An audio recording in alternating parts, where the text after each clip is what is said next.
ہندوستان میں ایک سلطان ایسا بھی تھا کہ جب تک وہ زندہ تھا انگریزوں کو لگا کہ وہ ہندوستان پر قابض نہیں ہو سکتے، لیکن ایک انگریز افسر نے اس کی لاش میسور کے قلعے کے باہر دیکھی تو کہا کہ اب ہندوستان ہمارا ہے۔ یہ برصغیر میں انگریزوں کے لیے آخری بڑی رکاوٹ تھی۔ اس ویڈیو میں ہم بات کریں گے سلطان ٹیپو کی۔ یہ 1760 کا ہندوستان ہے۔ دہلی سے کوئی 2200 کلومیٹر دور جنوبی ہندوستان کا ایک شہر ہے سرنگ پٹم۔ اسی شہر کے ایک مینار پر بنے کمرے ایک عجیب سی سرگرمی جاری ہے۔ ایک 10 سالہ لڑکا بڑی جان فشانی سے ایک ریتی کی مدد سے کھڑکی کی صلاحیں کاٹ رہا ہے، اور اس کے پاس بیٹا اس کا 5 سالہ بھائی آنکھوں میں ہوف بھرے اسے دیکھ رہا ہے۔ بڑے لڑکے نے کھڑکی کی صلاحیں کاٹی، پھر کھڑکی سے ایک رسی باندھ کر نیچے لٹکا دی۔ اسی نے اپنے بھائی کو پیٹھ پر لادا اور رسی کے ذریعے نیچے اتر گیا۔ کچھ ہی دیر میں سارے سرنگ پٹم میں ہاہاکار مچ گئی کہ باغی جنرل حیدر علی کے دونوں قیدی بیٹے ٹیپو اور کریم فرار ہو چکے ہیں۔ جی ہاں، یہ صلاحیں کاٹنے والا ننھا بہادر فاتح علی ٹیپو ہی تھا، اور اب یہی ننھا سلطان اپنے بھائی کے ساتھ دشمنوں سے چھپتا پھر رہا تھا۔ وجہ یہ تھی کہ ٹیپو کا والد حیدر علی، جو میسور کے راجا کا سپہ سالار تھا، اپنے مخالفین کی سازشوں کی وجہ سے باغی قرار پا چکا تھا۔ اب وہ شہر سے فرار تھا، اس کے بیٹوں کو قید کیا گیا تھا، لیکن وہ بھی بھاگ نکلے تھے۔ اس دوران ہولی کا تہوار آیا۔ حیدر علی کے ہمدردوں نے ٹیپو اور اس کے بھائیوں کو ہولی کے رنگوں میں رنگ دیا۔ ٹیپو نے چہرے پر بھی شیر کا ماسک پہن لیا، نظروں میں آئے بغیر ہی شہر سے نکل گئے اور اپنے باپ سے جا ملے۔ اس انتہائی فلمی انداز کے فرار کے 1 سال کے اندر ٹیپو کا باپ حیدر علی میسور کا حکمران بن چکا تھا اور ٹیپو ولی عہد۔ لیکن حیدر علی کا 21 سالہ دور حکومت دشمنوں سے جنگ و جدل میں ہی گزر گیا، اور جب 1782 میں حیدر علی کی وفات کے بعد ٹیپو تحت نشین ہوا تو یہی مسائل اسے بھی منتقل ہو گئے۔ میسور کی حکمرانی پھولوں کا بستر نہیں، کانٹوں کی سیج تھی۔ یہ طے تھا کہ ٹیپو کتنا ہی قابل حکمران ہی صحیح، لیکن وہ اپنے سلطنت کی تباہی کو ٹال تو سکتا تھا، روک نہیں سکتا تھا۔ اس کی وجہ کیا تھی؟ اس کی وجہ تھی ریاست میسور کا انتہائی مشکل جغرافیہ۔ وہ صوبے جو آج بھارتی اسٹیٹس کرناٹکا، تامل ناڈو اور کیرلا کہلاتے ہیں، ان کے بہت سے حصے ریاست میسور میں شامل تھے۔ دیکھنے میں یہ ایک بڑی ریاست تھی، لیکن اس کے ساتھ مسئلہ یہ تھا کہ اس کے تینوں انتہائی خطرناک دشمن اس کے سرحدوں پر ہی بیٹھے تھے۔ کچھ مشرقی علاقوں اور جنوب میں ایسٹ انڈیا کمپنی یعنی انگریزوں کی حکومت تھی، جن کا جنوبی ہندوستان میں فوجی مرکز مدراس تھا، جو کہ اب چنئی کہلاتا ہے۔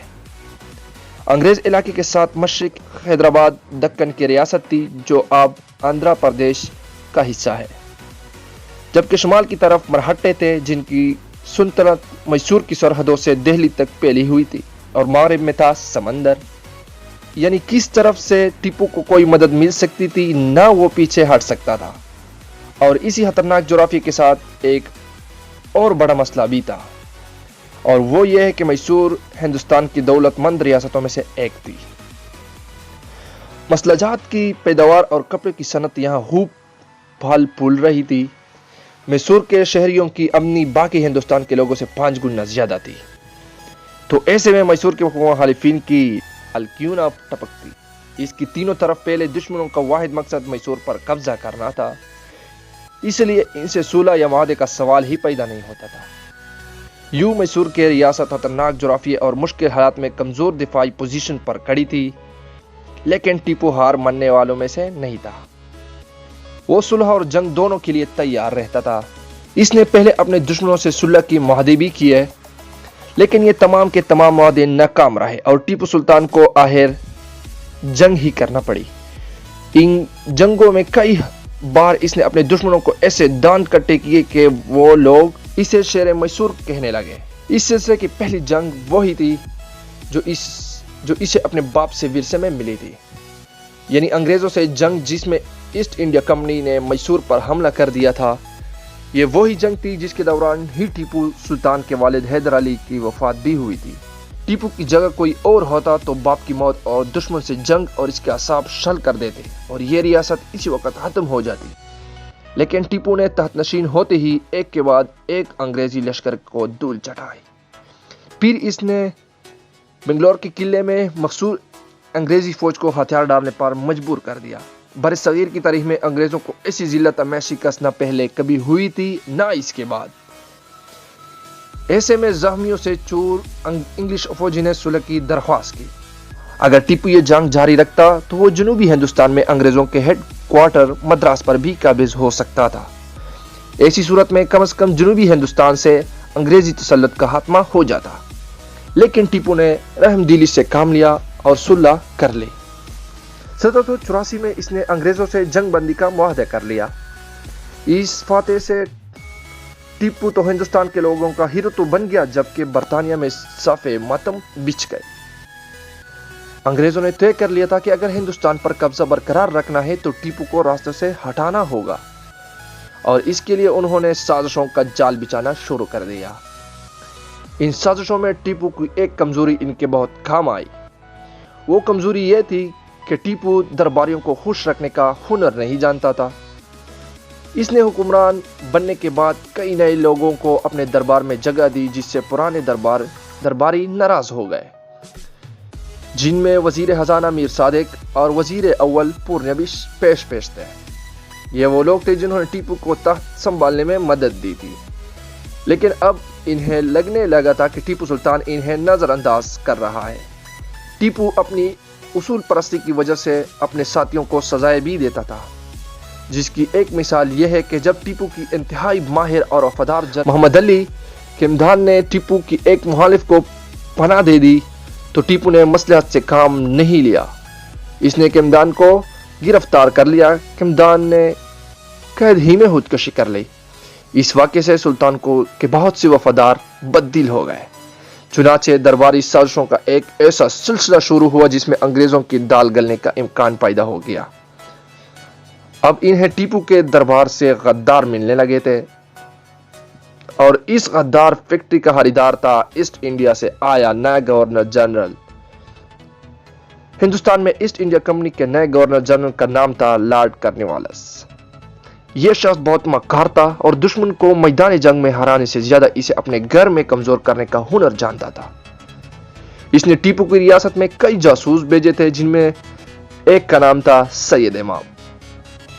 یہ شخص ٹیپو کے دارالحکومت سرنگ پٹم پہنچا، جہاں اس نے ناراض اور لالچی درباریوں کو ایسٹ انڈیا کمپنی کی حمایت کے لیے تیار کر لیا، لیکن یہ سازش بروقت پکڑی گئی۔ غداروں اور سید امام کو سزائے موت دی گئی، لیکن اس سے غدار فیکٹری سے غداروں کی پروڈکشن رکی نہیں بلکہ ان کی تعداد بڑھنے لگی۔ ٹیپو کے درباریوں کو خریدنے کے باوجود لارڈ کارنوالیس تنہا ٹیپو کے مقابلے پر آنے سے ڈرتا تھا۔ اس نے نظام حیدرآباد اور مراٹھوں کو بھی ساتھ ملا لیا۔ جنگ شروع کرنے کے لیے اس نے یہ بہانہ کیا کہ ٹیپو نے انگریزوں کے ایک اتحادی راجہ ٹرنکور کے خلاف جنگ چھیڑی ہے۔ حالانکہ یہ جنگ ٹیپو نے نہیں، راجہ نے خود چھیڑی تھی، اور ٹیپو کی جوابی کارروائی کے بعد یہ معاملہ ختم ہو چکا تھا، لیکن کارنوالیس نے اس جنگ کو جواز بنا کر سابقہ شکست کے وقت کیا جانے والا صلح کا معاہدہ توڑ دیا اور میسور پر چڑھائی کر دی۔ پہلے اس نے میسور کے اہم شہر بنگلور پر قبضہ کر لیا۔ ٹیپو سلطان نے جوابی حملہ کرتے ہوئے اسے بنگلور میں گھیر لیا، لیکن جب وہ فیصلہ کن حملہ کرنے والا تھا تو ٹیپو کی فوج میں موجود غداروں نے حملے کی تفصیلات لارڈ کارنوالیس تک پہنچا دی، جس کی بدولت وہ بچ نکلنے میں کامیاب ہو گیا۔ وہ نہ صرف ٹیپو کے حملے سے بچ نکلا بلکہ اس نے ایک لمبا چکر کاٹتے ہوئے ٹیپو سلطان کے مرکز سرنگ پٹم پر چڑھائی کر دی، لیکن سرنگ پٹم سے 15 کلومیٹر کی دوری پر اس کی ہمت جواب دے گئی۔ وجہ یہ تھی کہ اس کی فوج تک چکی تھی۔ ٹیپو کے چپا مار دستوں نے انگریزوں کی سپلائی لائن بھی کر دی تھی۔ کارنوالیس کے دونوں اتحادی یعنی مرہٹے اور نظام، جنہوں نے اس جنگ میں انگریزوں کی مدد کے لیے فوج بھیجنے کا وعدہ کیا تھا، وہ دونوں بھی مدد کو نہیں پہنچے تھے۔ یوں کارنوالیس سرنگ پٹم کے محاصرے میں ناکام رہا۔ اس کی فوجی بھوک اور بیماری سے مرنے لگے تھے۔ لارڈ کارنوالیس کو احساس ہو گیا تھا کہ ان حالات میں اس نے ٹیپو کو فوج پر حملہ کیا تو اسے ذلت امیز ہار کا مزہ چکھنا ہوگا۔ چنانچہ اس نے مزید لڑائی کا خیال چھوڑا اور اپنی فوج کے ساتھ بنگلور کی طرف بھاگ نکلا۔ یہ وہ موقع تھا جہاں ٹیپو سلطان نے اپنی زندگی کی بہت بڑی غلطی کی۔ غلطی یہ کی کہ اس نے ایک بھاگتی ہوئی اور شکست خوردہ انگریز فوج کا پیچھا کر کے اسے تباہ کرنے کے بجائے اسے نکل جانے کا موقع دیا۔ اس غلطی کا خمیازہ پہلے میسور اور پھر سارے برصغیر کو غلامی کی صورت میں بھگتنا پڑا۔ کارنوالیس بچ کر نکل گیا اور جلد ہی مرہٹوں اور نظام سے جا ملا۔ پھر یہ تینوں اتحادی یعنی انگریز، مرہٹے اور نظام خوب تیاری کے ساتھ دوبارہ سرنگ پٹم پر ٹوٹ پڑے۔ انہوں نے سرنگ پٹم کا محاصرہ کر لیا۔ اب ٹیپو کو احساس ہوا کہ وہ کارنوالیس کو بھاگنے کا موقع دے کر ایک ناقابل تلافی غلطی کر چکا ہے، لیکن اب پچھتانے سے کوئی فائدہ نہیں تھا، کیونکہ محاصرہ ہر گزرتے دن کے ساتھ سخت ہو رہا تھا۔ اس سے میں ٹیپو نے ہار مان لی اور صلح کی درخواست کی۔ لارڈ کارنوالیس نے صلح کے بدلے میں ٹیپو سے میسور کی آدھی سلطنت اور 8 کروڑ روپے تاوان جنگ وصول کیا۔ یوں اپنوں کی غداری اور جنگی غلطیوں کی بدولت ٹیپو سلطان کی طاقت پر ایسی کاری ضرب لگی کہ وہ اس کے بعد کبھی نہ سنبھل سکا۔ لارڈ کارنوالیس کے ہاتھوں شکست کے ٹیپو اور اس کے سلطنت پر 2 فوری اثرات مرتب ہوئے۔ ایک تو یہ کہ ٹیپو سلطان پر انگریزوں سے بدلہ لینے کا ایک جنون سوار ہو گیا۔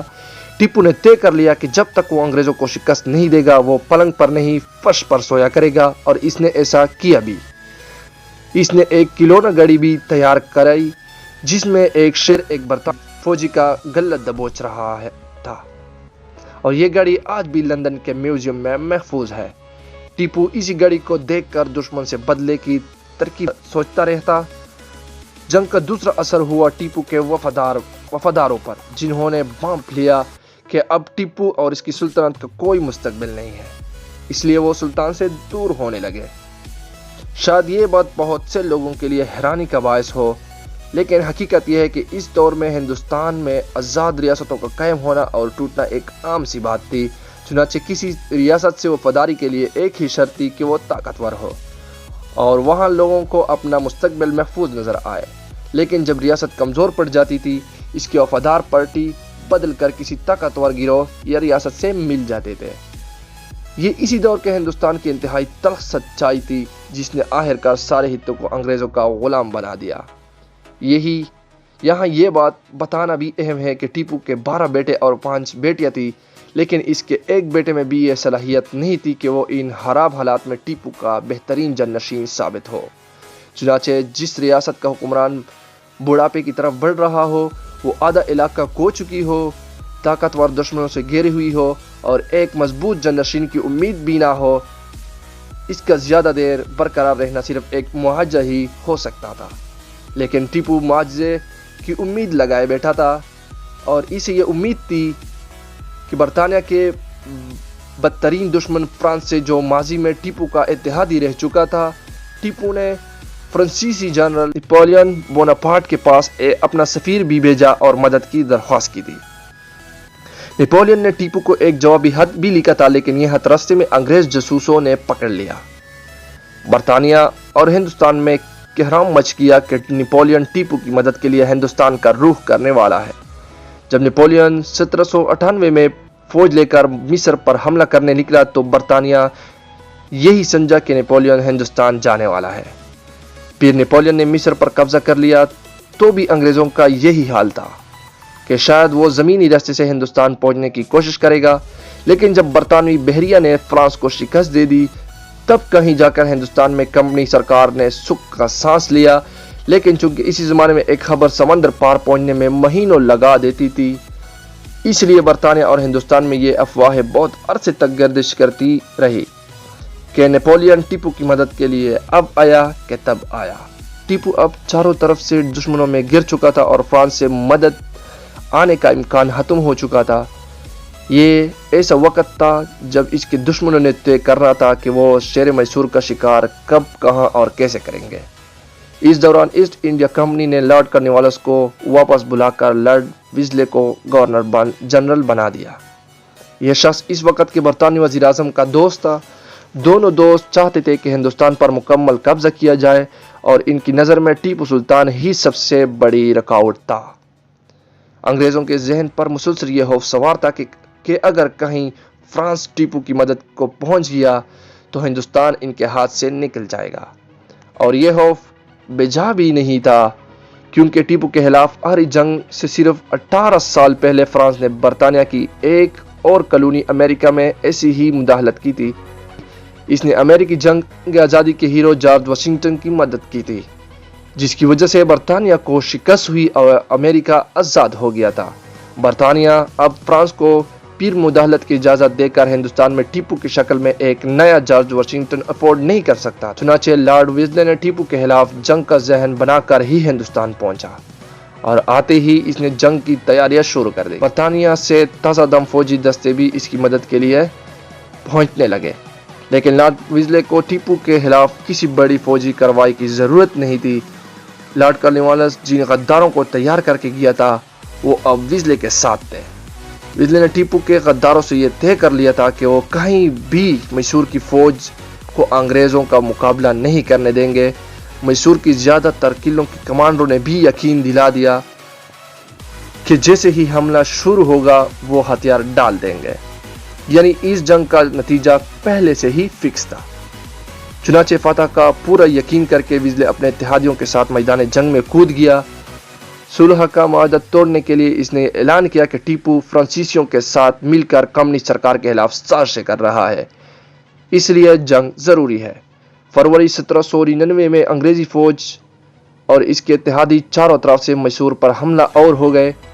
ٹیپو نے حملہ اور انگریزوں کے مقابلے کے لیے لشکر روانہ کیے، لیکن کمانڈروں نے دشمن پر حملے کا ہر موقع ضائع کر دیا۔ اپنے کمانڈروں کا یہ انداز دیکھ کر میسور کے سپاہی سوال کرتے تھے کہ جب دشمن ضد میں ہے تو حملہ کیوں نہیں کیا جا رہا، لیکن انہوں نے جواب دے کر چپ کرایا دیا جاتا تھا کہ یہ سلطان کی حکمت عملی ہے، لیکن حقیقت میں غداروں نے شیر میسور کے ہاتھ پاؤں باندھ کر اسے دشمنوں کے سامنے پھینکنے کا منصوبہ بنا لیا تھا۔ مگر شیر میسور اب بھی ہار ماننے والا نہیں تھا۔ ایک موقع پر وہ خود فوج لے کر نکلا اور اس نے انگریز جنرل ہرس کے چکے چھڑا دیے۔ لارڈ ویلزلی نے بھی اپنی ایک رپورٹ میں ٹیپو کے ماہر جنرل ہونے کا اعتراف کیا ہے، لیکن ٹیپو کے غدار افسر یہاں بھی انگریزوں کی مدد کر رہے تھے۔ وہ جان بوجھ کر ٹیپو کے فوجی دستوں کو دشمن کی توپوں کے زد میں لا کر آتے تھے۔ اس طرح ٹیپو کو بہت نقصان اٹھانا پڑا۔ اس نے پیچھے ہٹ کر سرنگا پٹم میں دفاعی پوزیشن لے لی۔ اپریل 1799 میں یعنی حملہ شروع ہونے کے صرف 2 ماہ بعد انگریزوں نے سرنگا پٹم کا محاصرہ کر لیا تھا۔ ایسے میں غداروں نے دشمن کو بتا دیا کہ شہر کی حفاظتی دیوار کا کون سا حصہ کمزور ہے۔ انگریزوں نے اسی دیوار کو نشانہ بنایا اور وہاں ایک بڑا شگاف بن گیا۔ 3 مئی 1799 کی رات سلطان کے وزیر میر صادق نے فسیس سے باہر آ کر انگریزوں سے خفیہ میٹنگ کی۔ طے یہ پایا کہ اگلے روز دوپہر تک انگریز اس شگاف پر دوا بول دیں گے، جبکہ میر صادق وہاں موجود فوجی کو پہلے ہی ہٹا چکا ہوگا۔ میر صادق واپس چلا گیا۔ پھر 4 مئی کا سورج طلوع ہوا۔ نجومیہ نے سلطان ٹیپو سے کہا کہ آج کا دن آپ کے لیے انتہائی منحوس اور بدشگون ہے، آپ فوج کے ساتھ رہے اور ہرات کریں۔ لیکن جب دوپہر کو سلطان کھانا کھانے بیٹھا تو اسے پتہ چلا کہ اس کے توپخانے کا کمانڈر سید غفار شہید ہو گیا ہے۔ یہ سنتے ہی ٹیپو فوج کی پوزیشن کا جائزہ لینے کے لیے قلعے سے باہر نکل آیا۔ سلطان قلعے سے باہر نکلا تو غداروں نے قلعے کے دروازے اندر سے بند کر دیے تاکہ ٹیپو پھر واپس قلعے میں نہ آ سکے۔ کہا جاتا ہے کہ سید غفار کی شہادت بھی ایک سازش کے تحت ہوئی تھی تاکہ یہ خبر سن کر سلطان جوش میں قلعے سے باہر نکلے۔ یوں یہ ساری کارروائی بھی ایک بہت بڑا ڈرامہ تھا۔ بہرحال وجہ کچھ بھی ہو، سلطان اب قلعے سے باہر آ چکا تھا۔ دوسری طرف میر صادق اور پورنیا نے فوج کو تنخواہ دینے کے بہانے دیوار کے شگاف سے ہٹا لیا تھا۔ اب میدان خالی تھا۔ انگریزی فوج اس شگاف سے اندر داخل ہونے لگی۔ سلطان نے قلعے میں داخل ہونے کی کوشش کی تاکہ اپنی فوج کو کر سکے، لیکن افسوس قلعے کے محافظوں نے